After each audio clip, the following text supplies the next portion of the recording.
Teach and Share Week 13 with my mom on Chapter 28 about wills.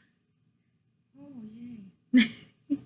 I think you know a little bit about this. So, did you know that there were many notable individuals who died without having a will?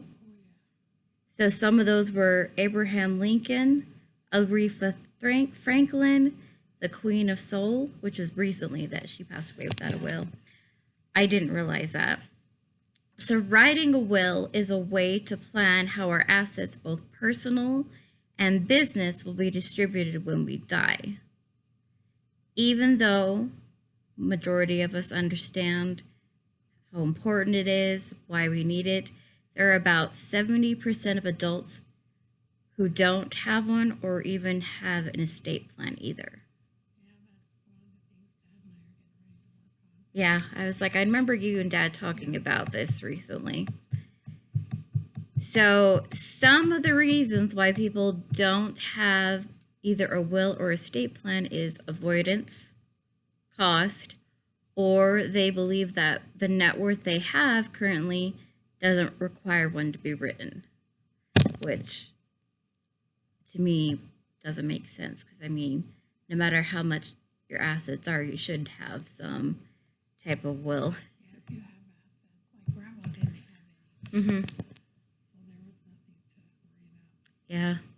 So it's not just the wealthy that can or should have wills. Everyone who has a bank account should have one, like young adults should, older adults should. If the cost to get one is too high, there are legal clinics or online providers like LegalZoom that can help that would be less expensive. So there is the option for handwritten wills, and they don't have to be notarized, but it cannot be typed or printed. It has to be handwritten, which I didn't know. I thought you had to have it all. It has to be handwritten. That is the only way that you can have it not be notarized. I didn't know that either. So once a will is prepared, it'll be printed out and signed by us, in front of two witnesses as a notary, which I think you remember doing when you had to do durable power of attorney. Yeah, when Grandma's house got sold. Yep, and that Even does. though she didn't make any money on it. Yeah. She wasn't able to stand for herself, so. Yep. So as our net worth grows, it's important to have a will, of course, but it becomes even more important when we have children. It basically becomes a necessity that you should have a will when you have children. So the reason for that, it would show who'd raise our children if both spouses died, or other provisions, stuff like that. If it's not set up, then the courts will make the decision on how the assets are divided by state law instead of how we would have wanted it in our will. Yeah, they don't want the state to make that decision for you. Nope.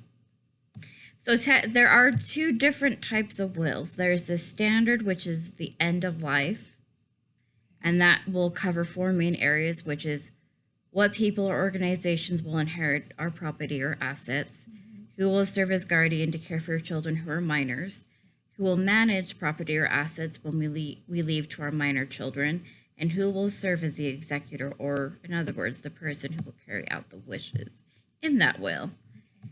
If there is a change in our life situation, we should be updating our will. Like if there's marriage, divorce, whatever the case is, children are born, children die, update it.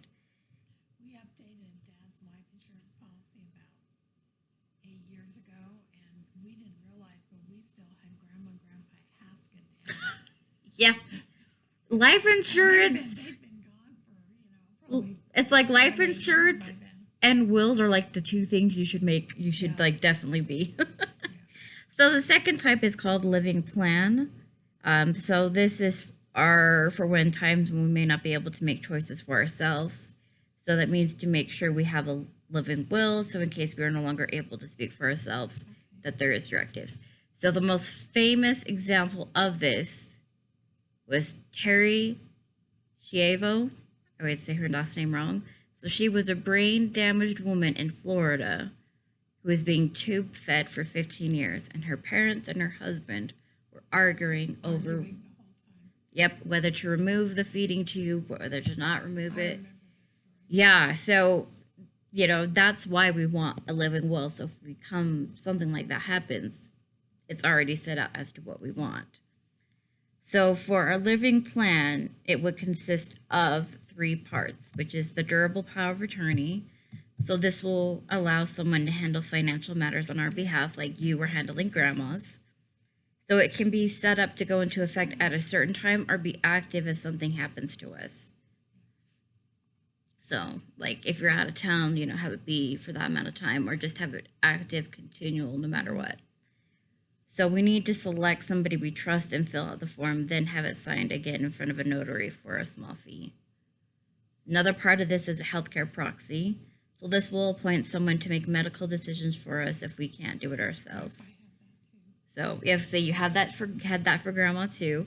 So, this allows consent given to the doctor to give, withhold, or stop any medical treatment, as well as what services, procedures, can be done, including life-saving ones. As well, tying into this, if a couple is unmarried, they should state that their partner is allowed to visit them in the hospital if there is a family-only rule. So that would be included in that healthcare proxy to make sure that the spouse is able to visit if the person's in the hospital, whatever the case is. And then, of course, the last part of that is a living will, which will state specifically what medical treatments we want, those that we don't want, when we're not able to speak for ourselves, if we're terminally ill, where death is pretty much imminent and near, or in persistent vegetative state like a coma or brain dead, stuff like that. Which I knew a lot of this already, so it was kind of interesting to learn a little bit more because I didn't know about the handwritten will at all. I didn't know that could be a thing, so that was interesting to learn about. So if someone dies without a will, each state's going to have laws that will determine how the assets would be distributed, and it will be different from each state, and each state will have their own website or article explaining what needs to be done. So did you feel like you learned anything this time around? I mean, you already knew a lot of it anyway. Yeah, I was like, there was a lot of it that you already knew because of the whole thing with grandma, but I knew some of it, but then I learned a lot more. I was like, oh, I did not know this. This makes a lot of sense. So thinking about it in terms of business, international business, local business, whatever it is, it would be something good to have that will set up for that. And I didn't even think about that. I was like, oh, I mean, even if I'm not the head of the company, I still think if I'm part of the business in some way that I should have a will set up. So that's something I definitely would want to think of in the future. But I always thought that wills were for older people. I didn't realize that people as young as my age should technically have one. So I'm going to look into that. Yeah. And, do some research on that. Yeah, Dad and I are getting ready to buy our plots. To get it set up and everything. Get everything ready, so it won't be such a hassle for you kids. Yeah, that's what we definitely don't want it to be a hassle for the kids. Well, thank you so much, Mama. Thank you for letting me. Of course, it was fun. I loved it.